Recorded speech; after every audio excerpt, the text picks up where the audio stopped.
Yang bersalah harus mempertanggungjawabkan kejahatan mereka. Ini adalah sebuah kebijakan yang mendefinisikan konsep hukum bahwa untuk setiap pelanggaran terhadap hukum-hukum yang berfungsi melindungi kepentingan bersama, pihak yang bersalah harus dihukum, baik dengan harapan hukuman tersebut dapat menjadi efek jera terhadap pelanggaran di masa depan, atau semata-mata karena adanya rasa balas dendam di benak pihak yang dirugikan. Perang Dunia Kedua dipenuhi dengan kejahatan, baik kejahatan biasa terhadap individu maupun kejahatan terhadap kelompok besar yang bahkan sulit untuk dibayangkan, seperti besarnya kengerian yang ditimbulkan. Oleh karena itu, ketika senjata-senjata akhirnya terdiam, hampir seluruh dunia menuntut agar mereka yang bersalah atas beberapa kejahatan paling keji harus mempertanggungjawabkan perbuatannya. Pertanyaannya tentu saja adalah siapa yang benar-benar bersalah dan siapa yang akan mempertanggungjawabkan kejahatan-kejahatan ini. Di Eropa, Jerman di bawah Hitler telah menyebarkan begitu banyak penderitaan sehingga kata Jerman saja menjadi label bagi seorang monster. Karena itu, sangat sulit untuk membedakan antara orang Jerman yang menjadi anggota SS dan warga sipil Jerman yang hanya berusaha menjalani hidup mereka. Banyak yang berpendapat bahwa Nazisme telah meresap begitu dalam ke masyarakat Jerman sehingga tidak ada perbedaan. Atau bahwa ketidakaktifan warga negara Jerman biasa untuk menghentikan Führer menjarah kekayaan Eropa dan melakukan pembunuhan massal membuat warga tersebut sama bersalahnya. Karena itu, pada masa segera setelah perang, banyak orang Jerman mendapati diri mereka dihukum secara kolektif atas kejahatan yang dilakukan oleh Reich ketiga. Dalam episode ini, kita akan membahas peristiwa-peristiwa yang mendahului dan menyertai tragedi Mars kematian Brno. Saat ribuan orang Jerman etnis dikumpulkan di Cekoslowakia dan dipaksa berjalan menuju perbatasan Austria, mereka terus-menerus mengalami pelecehan dan perlakuan buruk yang paling keji. Banyak yang tidak selamat dalam bentuk pembersihan etnis ini, yang sebagian besar telah dilupakan oleh sejarah karena hal ini menimpa mereka yang dicap sebagai musuh. Selamat datang di Warsaw Tour.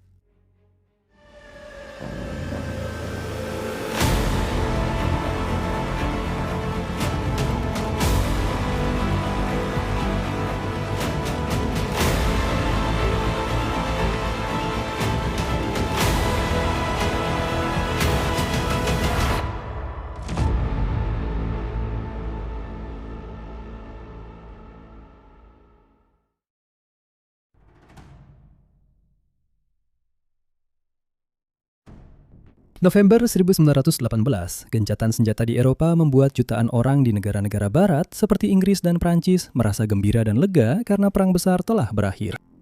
Jerman telah menyingkirkan kaisar dan bersedia menerima syarat-syarat perdamaian yang akan ditetapkan dalam perjanjian Versailles. Sementara sekutu Jerman, Kekaisaran Austria-Hongaria yang dulu begitu kuat sedang terpecah belah di hampir setiap sudut wilayah yang pernah mereka kuasai di Eropa Tengah dan Timur. Peta Eropa baru yang muncul setelah runtuhnya kekaisaran ini hampir sama sekali tidak dapat dikenali dibandingkan dengan peta yang ada sebelum tahun 1914. Perbatasan-perbatasan baru ditetapkan yang tidak hanya menyebabkan redistribusi wilayah antar negara, tetapi juga menciptakan negara-negara baru sepenuhnya, seperti Cekoslowakia. Melepaskan belenggu kekuasaan Wina, sebuah pemerintahan sementara didirikan, dengan negarawan Thomas Masaryk yang ditunjuk oleh kekuatan sekutu sebagai presiden. Hingga pada 14 November 1918, ia secara resmi terpilih sebagai presiden pertama Cekoslowakia. Namun, Masaryk mendapati bahwa ia tidak memimpin satu bangsa yang bersatu yang menantikan masa depan merdeka mereka. Di dalam perbatasan negaranya pasca perang, terdapat banyak orang Jerman etnis yang masih menganggap diri mereka sebagai orang Jerman dan tetap menjalankan kebiasaan serta tradisi Jerman, juga berbicara dalam bahasa Jerman. Dengan menunggangi gelombang nasionalisme Cekoslowakia, hanya sedikit lebih dari sebulan setelah terpilih, ia mengecam penduduk berbahasa Jerman dan kelompok lain seperti orang Austria dan Hungaria sebagai penjajah atau pendatang, bukan warga negara sejati. Dan ia mulai menekan pengaruh serta kekuasaan mereka. Salah satu contohnya dapat ditemukan di kota Brno yang terletak di tenggara negara baru tersebut, dengan 130.000 penduduk yang terdiri dari 55.000 orang berbahasa Jerman, menjadikan mereka kelompok etnis terbesar, sehingga memberi mereka pengaruh besar dalam politik, identitas budaya, dan ekonomi kota tersebut. Oleh karena itu, untuk secara hukum melemahkan pengaruh Jerman di kota tersebut, pada tahun 1919 Brno diperluas dengan memasukkan dua kota terdekat, membentuk Brno Raya. Kedua kota tersebut mayoritas dihuni oleh orang Cekoslowakia, dan hal ini menyebabkan jumlah penduduk meningkat menjadi hampir 1/4 juta, sementara jumlah penduduk Jerman tetap sebagian besar tidak berubah.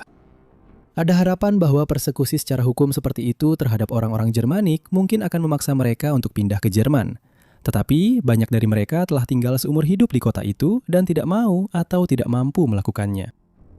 Penganiayaan etnis Jerman menyebabkan munculnya gerakan hak sipil, baik secara formal maupun informal, dan akhirnya tuntutan agar wilayah Sudetenland yang mayoritas berbahasa Jerman di daerah barat sepanjang perbatasan dengan Jerman untuk kembali bergabung dengan tanah air. Hal ini mendapat dukungan di kedua sisi perbatasan di kalangan orang Jerman, tetapi sama sekali tidak terpikirkan oleh pemerintah di Praha. Dengan Jerman dibatasi oleh Perjanjian Versailles, pemerintah Cekoslowakia merasa tenang karena secara militer mereka dapat menghadapi ambisi militer apapun yang mungkin dimiliki Berlin. Namun semua itu berubah tentu saja ketika Adolf Hitler dan Partai Nazi terpilih berkuasa pada tahun 1933. Hitler tidak puas hanya memimpin semua orang Jerman di tanah air dan menyatakan dirinya sebagai pembebas semua etnis Jerman yang terpaksa hidup di bawah bendera negara asing setelah tahun 1918. Dan ini termasuk Sudetenland. Selain itu, program persenjataan kembali yang dijalankan Hitler kini membuat Cekoslowakia menghadapi ancaman militer nyata di perbatasan mereka. Setelah Anschluss dengan Austria pada 13 Maret 1938, Hitler kini memusatkan perhatian pada Cekoslowakia dan pasukan dikirim ke perbatasan memicu krisis internasional. Pemerintah Cekoslowakia di bawah Presiden Edvard Benes yakin Inggris dan Prancis akan segera membantu mereka. Namun dengan cepat mereka merasakan adanya pengkhianatan karena mereka sebagian besar dikeluarkan dari proses negosiasi.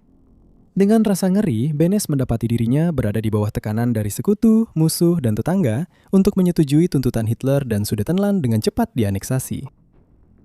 Di kota-kota seperti Brno di sebelah timur, penduduk Jerman segera menjadi sasaran frustrasi dan kemarahan Cekoslowakia yang menyebabkan kerusuhan dan penyerangan.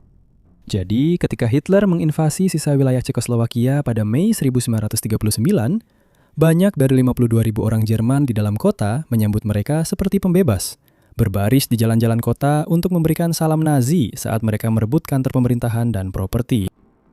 Pengecualian adalah 12.000 orang Jerman yang beragama Yahudi yang mendapati diri mereka menjadi sasaran dari segala arah. Pendudukan Jerman datang dengan cepat ke Brno dan hampir dalam semalam kehidupan penduduk kota tanpa memandang latar belakang mereka berubah secara drastis hingga tak dapat dikenali lagi. Universitas-universitas di seluruh Cekoslowakia ditutup, dan di Brno, fakultas hukum kota itu dialihfungsikan untuk fungsi yang jauh lebih kelam, yaitu sebagai markas besar Gestapo setempat. Gedung ini dengan cepat menjadi momok yang ditakuti oleh penduduk setempat, dan akhirnya juga oleh para tawanan sekutu yang jatuh ke tangan mereka, biasanya para penerbang sekutu. Penyiksaan dan eksekusi tidak hanya menjadi hal yang biasa, tetapi juga dilakukan secara terbuka untuk mencegah perlawanan lebih lanjut terhadap kekuasaan Nazi. Staf akademik di universitas yang jumlahnya mencapai 22.000 orang pada tahun 1939 tidak hanya kehilangan pekerjaan, tetapi juga berada di bawah pengawasan ketat karena latar belakang mereka diperiksa secara cermat, terutama kaum Yahudi terpelajar yang diburu tanpa belas kasihan. Setidaknya 25% staf sains misalnya mendapati diri mereka dan keluarga mereka ditangkap dan akhirnya dideportasi ke Austria dan kamp konsentrasi Mauthausen sebelum mereka menjadi korban solusi akhir. Seiring berjalannya perang, Brno menjadi salah satu komponen utama dalam mesin pembunuh industri Jerman yang beroperasi di seluruh Eropa Timur. Antara tahun 1941 dan 1942, lebih dari 10.000 orang Yahudi dipaksa dipindahkan dari kota itu dengan kereta deportasi. Holocaust Jerman ke ghetto Theresienstadt di kota benteng Terezin, di mana mereka menunggu untuk dipindahkan lebih lanjut ke kamp pemusnahan. Kondisi di Theresienstadt sengaja dirancang agar penyakit dapat menyebar dengan cepat di antara penduduk, dengan tujuan membunuh sebanyak mungkin orang hanya untuk memudahkan rantai logistik Jerman. 10% dari mereka yang dipindahkan dari Brno pada periode waktu ini meninggal sebelum pernah mencapai kamp pemusnahan. Kemudian, setelah periode relokasi paksa ini selesai, para perwira Jerman serta kolaborator dan antisemit Cekoslowakia kembali ke kota pada tahun 1943 dan mulai menangkap mereka yang berdarah campuran menurut ideologi bengkok Nazi. Siapapun yang bahkan memiliki sedikit saja darah Yahudi atau Gypsy Romani. Seolah-olah penderitaan di bawah pendudukan Nazi saja belum cukup. Mulai tahun 1944, kota ini menjadi sasaran beberapa serangan bom sekutu yang menargetkan pabrik persenjataan dan mesin pesawat di kota tersebut. yang tentu saja dialihfungsikan untuk mendukung upaya perang Jerman, dan tentu saja stasiun kereta api untuk mengganggu rantai transportasi Jerman di timur. Pada tanggal 20 November 1944 saja, 474 pesawat pengebom AS menjatuhkan lebih dari 2.500 bom di kota tersebut. Kondisi cuaca saat itu buruk dan banyak bom yang meleset dari targetnya, sehingga menyebabkan 578 orang tewas dan lebih dari 6.000 orang kehilangan tempat tinggal. Bagian yang menyedihkan bagi penduduk kota adalah bahwa Brno bukanlah target yang dimaksud pada hari itu. Target aslinya berada di Polandia. Namun karena cuaca buruk, mereka terpaksa beralih ke kota di Cekoslowakia tersebut. Amerika Serikat kemudian meminta maaf atas serangan tersebut, namun kota itu masih beberapa kali diserang lagi untuk mendukung kemajuan tentara Soviet, yang angkatan udaranya sendiri dan akhirnya artileri mereka mulai menggempur penduduk kota itu. Selebaran propaganda yang menyertai serangan itu menyatakan bahwa orang Jerman lah yang bertanggung jawab atas kedatangan pembom ke kota mereka.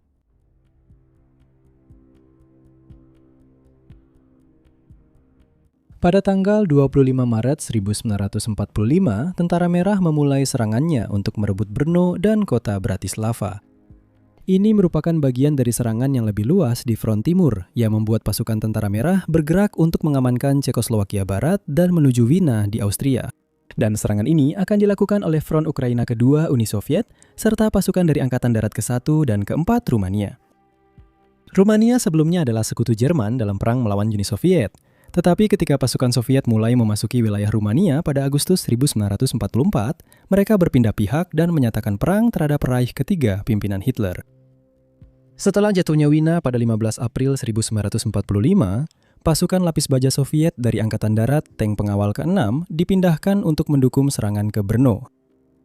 Setelah serangan baru terhadap garis pertahanan Jerman, terbuka celah yang memungkinkan pasukan ke-6 menerobos masuk.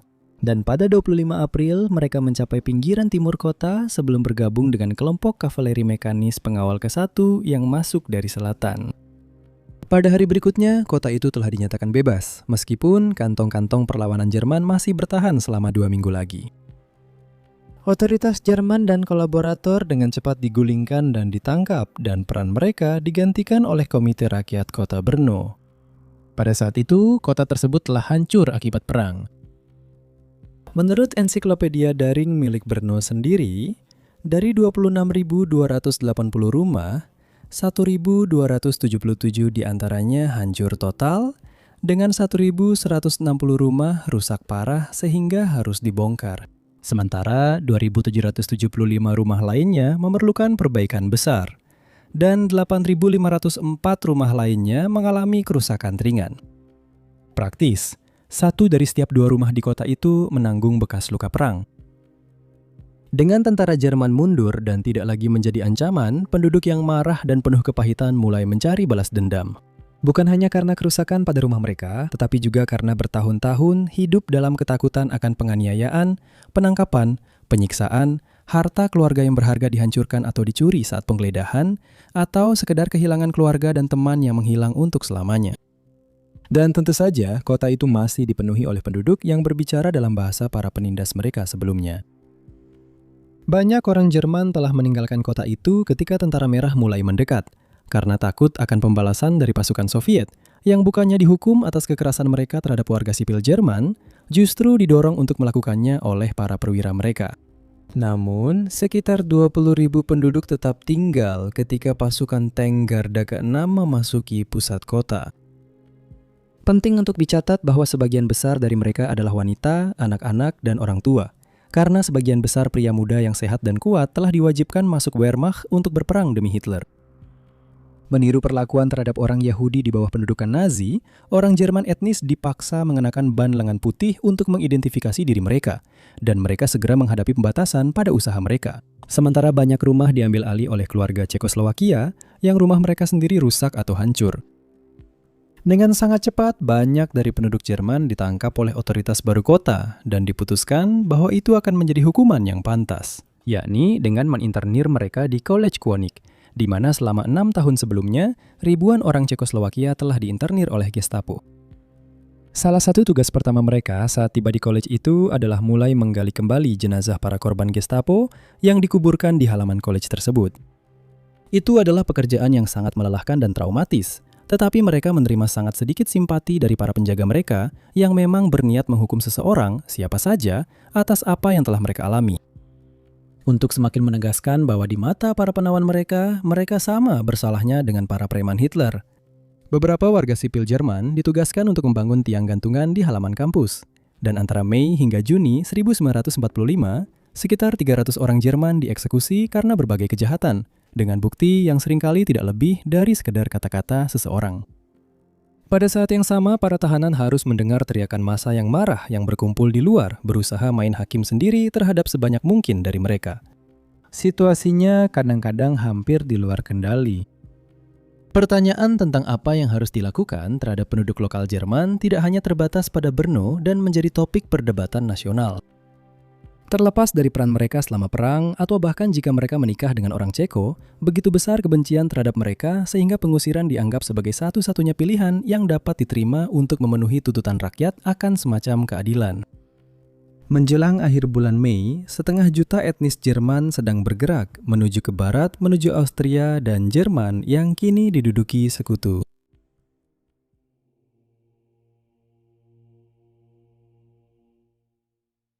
Pada 29 Mei 1945, pihak berwenang di Brno mulai menyusun daftar orang-orang yang harus segera dipindahkan.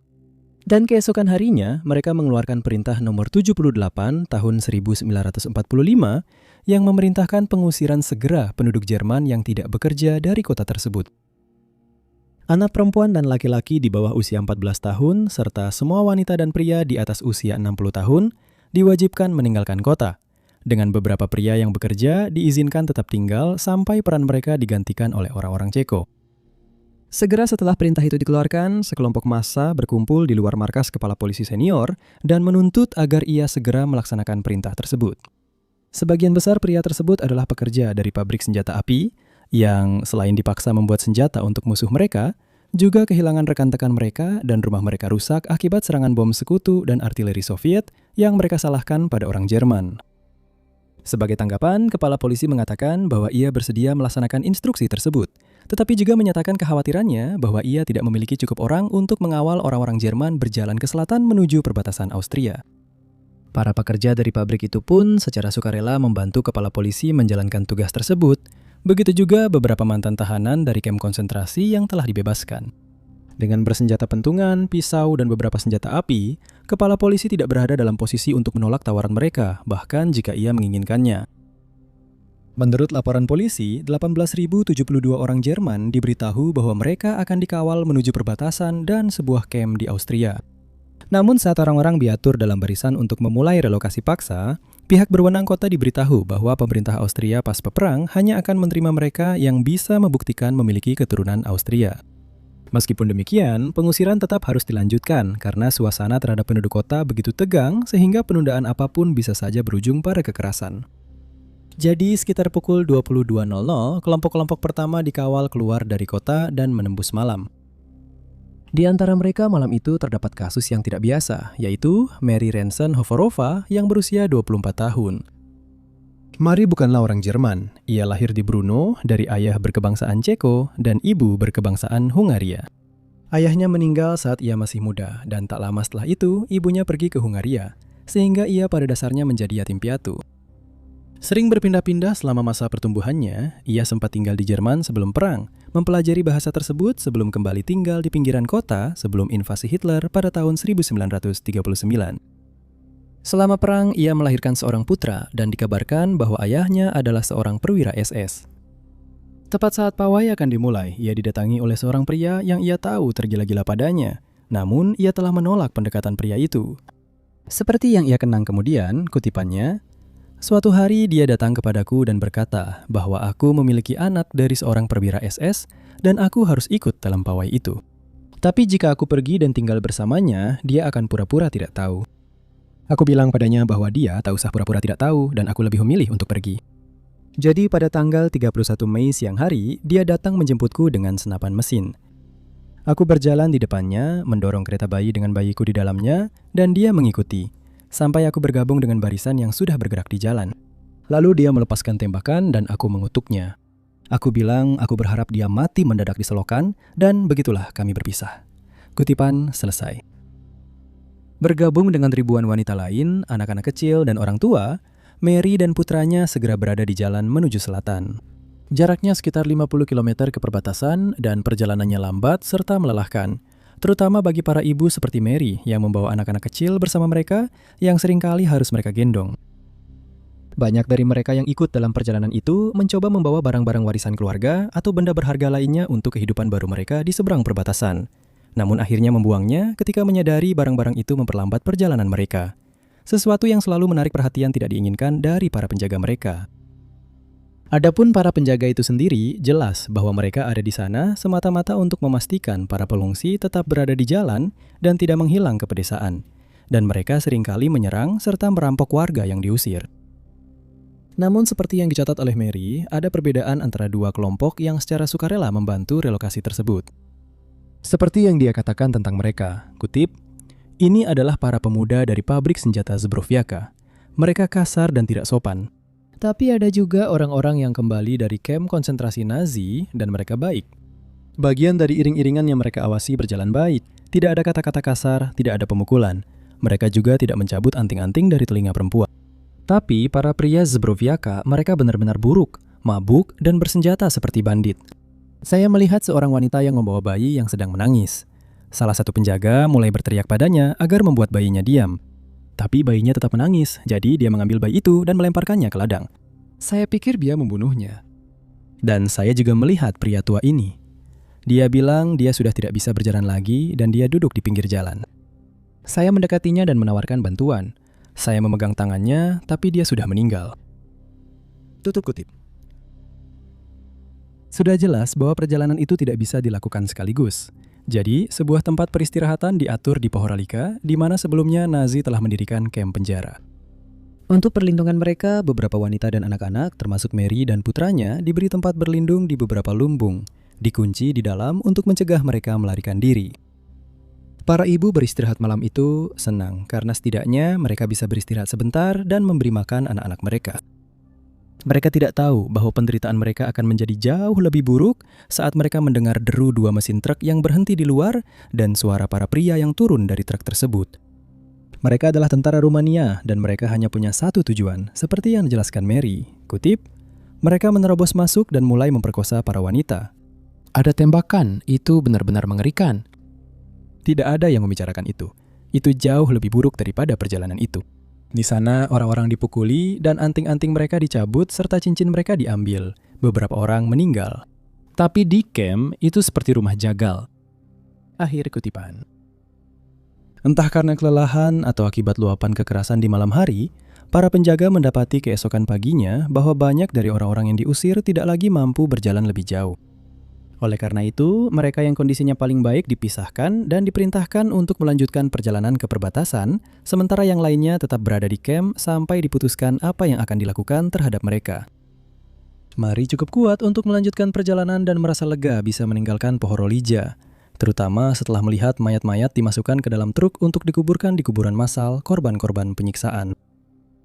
Mary, putranya, dan sekitar 10.000 orang lainnya melanjutkan perjalanan ke kota perbatasan Mykolaiv. Namun masih ada pertanyaan, apakah dia dan orang-orang seperti dirinya akan diizinkan masuk ke Austria?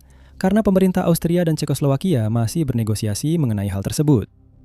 Sementara itu, Mary yang selalu membangkang merasa sudah cukup, dan di sebuah persimpangan di luar Mykolaiv, dia dan putranya berlari melarikan diri ketika dia melihat ada kesempatan.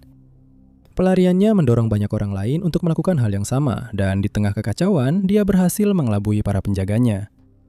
Dia menuju Mykolaiv dan berhasil mendapatkan bantuan, akhirnya memutuskan untuk menetap di kota itu.